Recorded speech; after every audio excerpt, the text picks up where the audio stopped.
s'agit du Veau d'Or, qui raconte l'histoire d'un jeune qui a été un peu exilé par son père au fin fond de l'Atlas pour avoir fait des conneries dans le nord de la France. Et puis le gamin ne pense qu'à une chose, pouvoir revenir chez lui, donc dans le nord, récupérer son passeport français et dire merde à son père. Il ne trouve rien de mieux que de voler un bœuf qui appartient au roi du Maroc.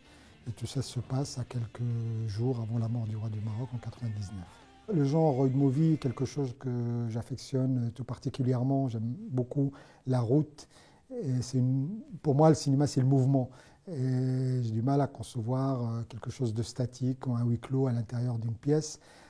D'autant plus filmer le Maroc sans avoir à filmer tout cet espace marocain avec sa variété, avec ses étendues, avec sa lumière.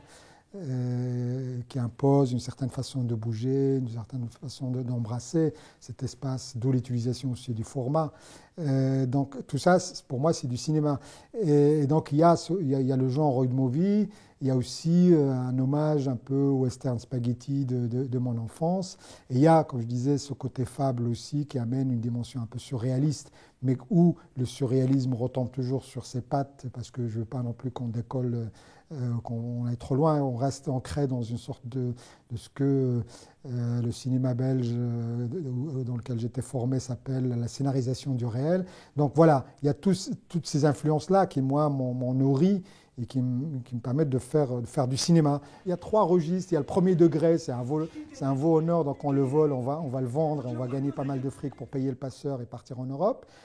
C'est un veau qu'on a volé au roi, donc il vaut son pesant en or, ce qui fait mobiliser toutes des super flics pour le retrouver, mais d'une façon discrète, parce que c'est sacrilège. Et puis, il renvoie à quand il débarque dans ce village, il réveille des croyances ancestrales.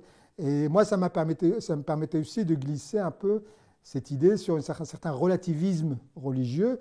Et à une période un peu au Maroc comme ça, où on commence à reconnaître un peu toutes les composantes culturelles de ce pays, toute sa diversité, il m'a semblé très important d'inclure cette dimension-là, qui permet de relativiser aussi la dimension religieuse. C'est-à-dire, nous sommes certes un pays musulman, mais il ne faut pas oublier que l'islam est arrivé au Maroc au 8e siècle et qu'avant ça, il y avait des tribus juives chez qui le mythe de l'ancien Dieu est un vrai mythe. Il existe vraiment, il l'appelle comme ça, et il l'associe à la malédiction.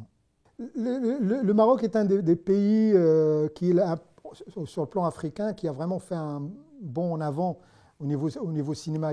Ce que je veux dire, c'est qu'il y a une vraie volonté politique de développer le cinéma. Alors ça ne veut pas dire que tout est rose. Bien sûr, il y a des difficultés, il y a tous les problèmes qui naissent autour de ça, mais il y a une réelle volonté politique. Et il y a aussi des personnalités comme ça qui sont liées au cinéma, qui font que les choses avancent. Moi, je crois beaucoup à cette idée qu'un pays qui ne produit pas ses propres images est un pays, et une culture est un pays voué à la mort. On est tellement submergé par les images des autres, en plus maintenant avec Internet, il suffit de cliquer, vous avez tout ce que vous voulez, que c'est bien aussi qu'on continue à produire nos propres images. Parce que je crois beaucoup à l'action de l'image, à la force de l'image, à débloquer des choses, à désacraliser des choses. Et moi, c'est ce que j'essaye de faire, désacraliser certaines choses en les mettant sur un écran et en permettant à un public très large de l'embrasser. Et j'espère que ça va durer le plus longtemps possible.